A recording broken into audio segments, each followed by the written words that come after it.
Merci d'être à l'écoute de la chaîne 2. Il est 12h, c'est l'heure de InfoCity.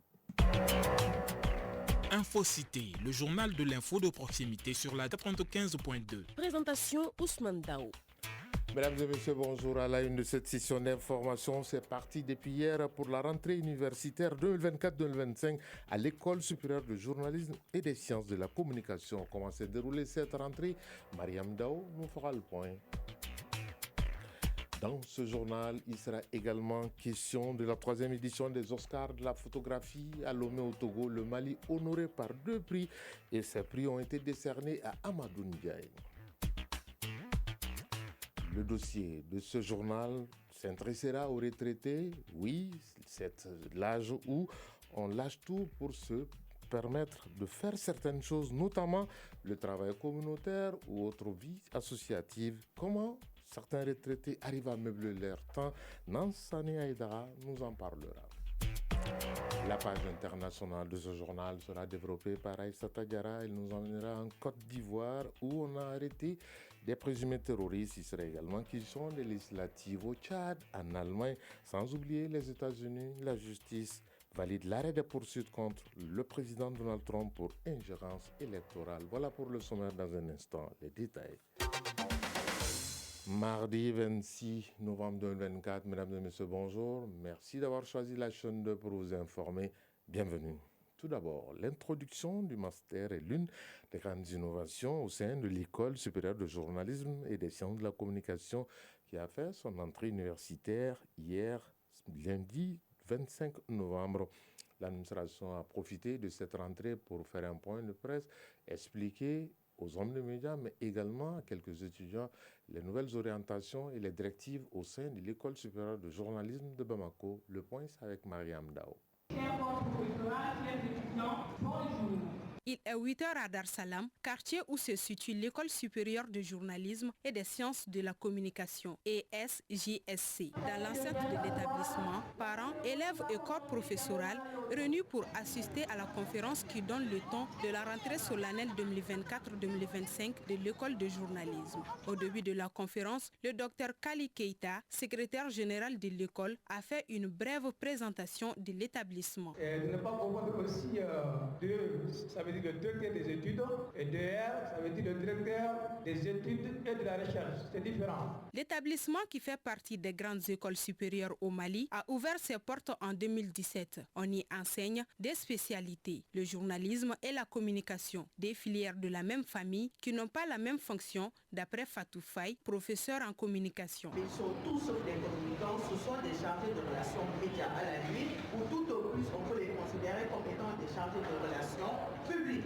mais on ne peut pas les considérer comme étant des communicants, sauf si après ils ont accepté de se former, d'avoir un diplôme et de connaître les règles, les codes et les méthodes qui régissent le métier de communication. Pour l'année académique 2024-2025, ESJSC prévoit également des innovations, nous explique son secrétaire général, Dr Kali Keita. Les innovations cette année, c'est au niveau de l'ouverture prochaine du master communication. Ce master donnera la possibilité à ceux qui seront retenus lors d'un test, parce qu'il faut savoir que nous voulons recruter 35 étudiants en master, mais c'est conditionné à un test. Donc ceux qui réussiront à ce test-là, donc ils auront à choisir entre 4 filières. Après plusieurs mois de repos, les étudiants se disent prêts de retourner sur les bancs, comme nous témoigne Mariam Kouloubali, élève en 2e année journalisme. Je me suis fixé l'objectif vraiment de mieux faire mon enquête, mieux me concentrer, encore des objectifs à mieux les atteindre. L'École supérieure de journalisme et des sciences de la communication est un établissement public national à caractère scientifique et technologique. Elle y reçoit chaque année des centaines d'étudiants désireux de se former dans l'art du journalisme et de la communication.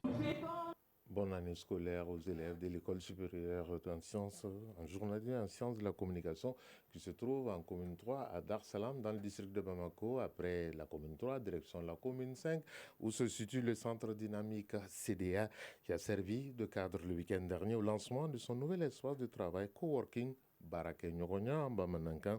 Pour la circonstance, le centre a organisé une journée porte ouverte sous le thème Bolokoni Kilin Tebeleta. Comprenez par là, un seul doigt ne peut soulever une pierre. Tous ces détails, c'est avec Ibrahim Ansori Traoré.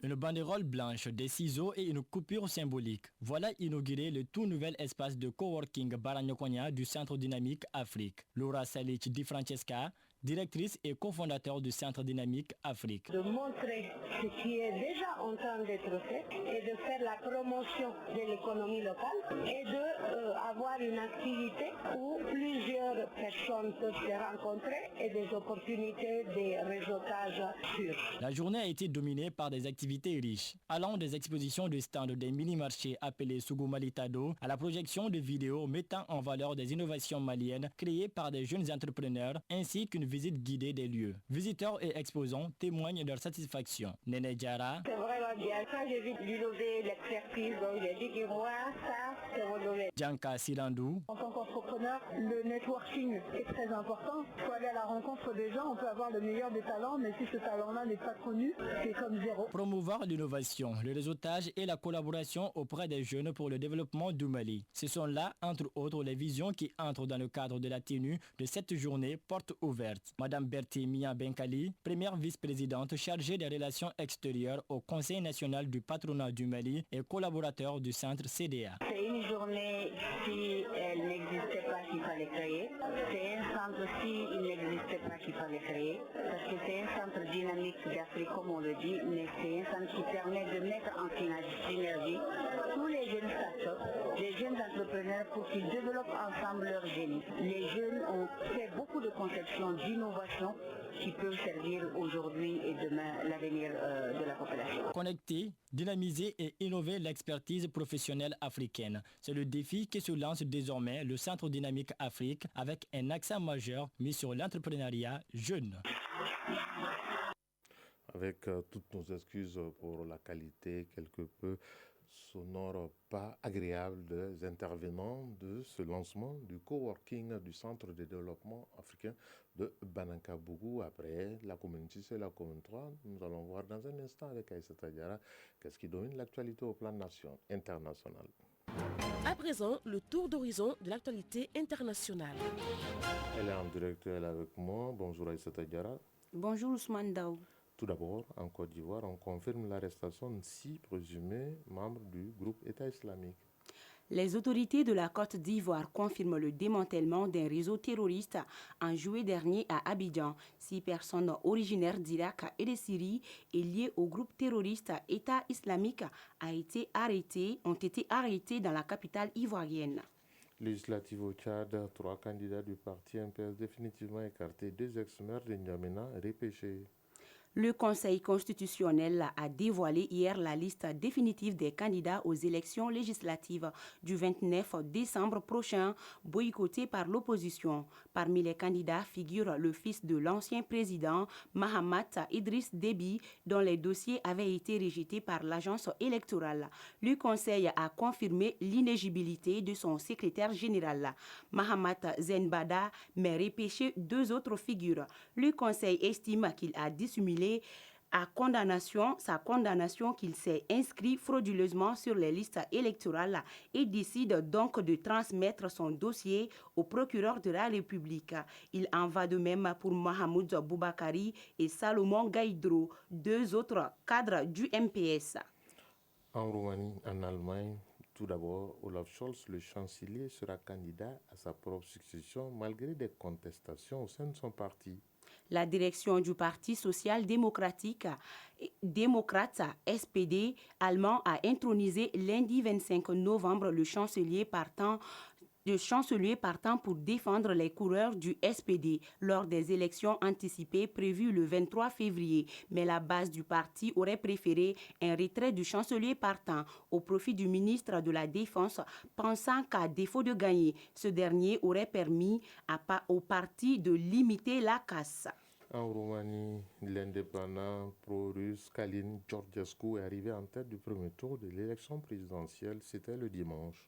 Donner un temps de tête du premier tour de la présidentielle. Selon les sondages sortis des urnes, le Premier ministre pro-européen est en 3e position et en passe d'être éliminé à l'issue du premier tour. Selon les résultats quasi publiés hier, la commission électorale.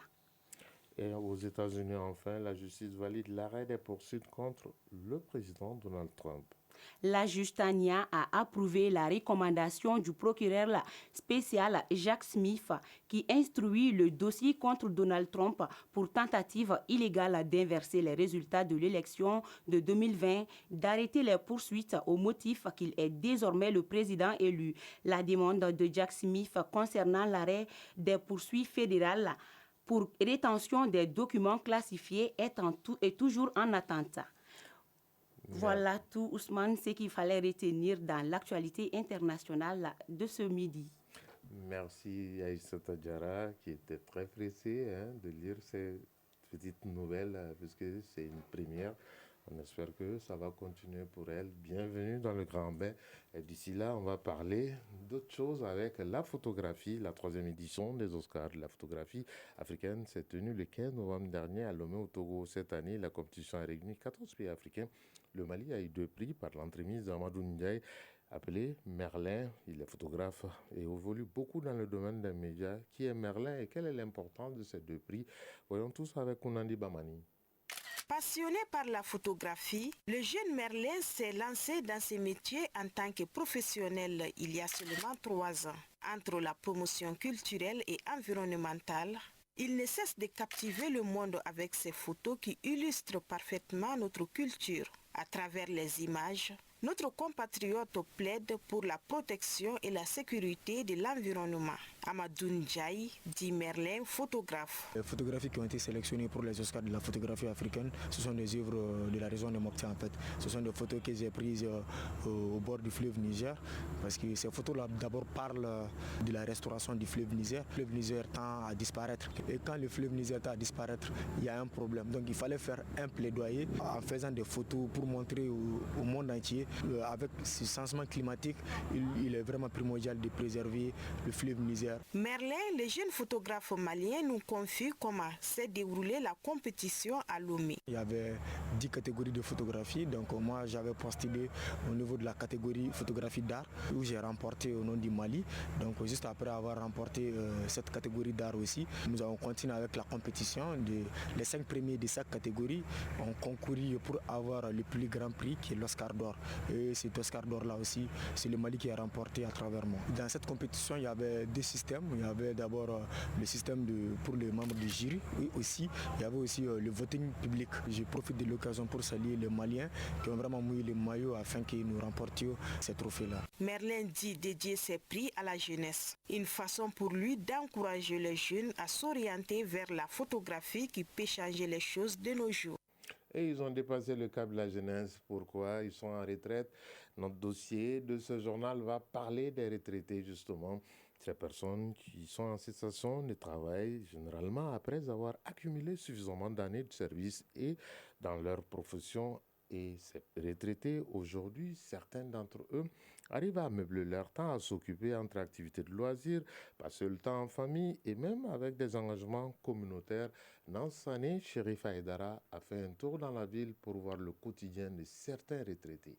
Les retraités sont des fonctionnaires civils ou militaires qui ont servi l'État pendant un certain nombre d'années et qui ont fait valoir leurs droits à la retraite. Ce temps de repos est une période où ils peuvent se concentrer sur leur bien-être personnel. Les activités exercées par beaucoup de retraités se résument à la mosquée, faire du sport, se rendre au grain pour causer ou discuter des sujets d'actualité ou même porter assistance à la nouvelle génération dans leur ancien service. Mamadou Chérif Haïdara, commissaire de police à la retraite.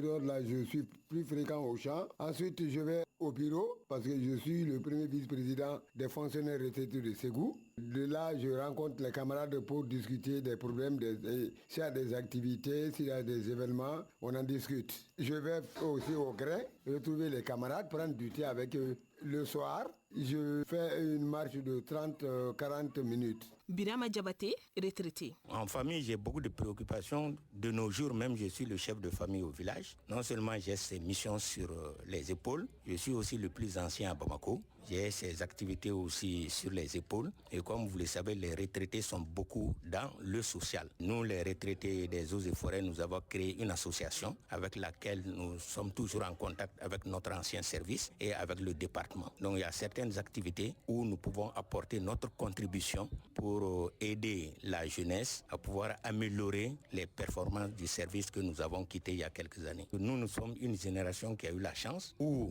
les retraites sont payées mensuellement. Donc ça nous permet vraiment d'être à l'aise, de nous occuper de tout ce qu'il y a comme préoccupation. Passer du temps avec les enfants et les petits-enfants est souvent une priorité pour beaucoup de retraités. Malik Touré, retraité. C'est les petits-enfants qui m'entourent, avec qui je joue comme un petit garçon aussi, qui me font revivre. Sinon, je suis tellement malade que si je dois compter sur la maladie, ce serait autre chose, quoi. Mais à cause de ces petits-enfants, quand je les vois là, je suis en joie. Et tout ça, là, c'est comme du travail aujourd'hui pour moi. Le quotidien des retraités peut varier considérablement d'une personne à une autre. Pendant que certains choisissent de consacrer leur temps à faire des œuvres caritatives ou intégrer aux organisations communautaires, d'autres procèdent aux travaux champêtres. Que Dieu nous montre l'âge de la retraite. Dans un instant, la couleur du temps.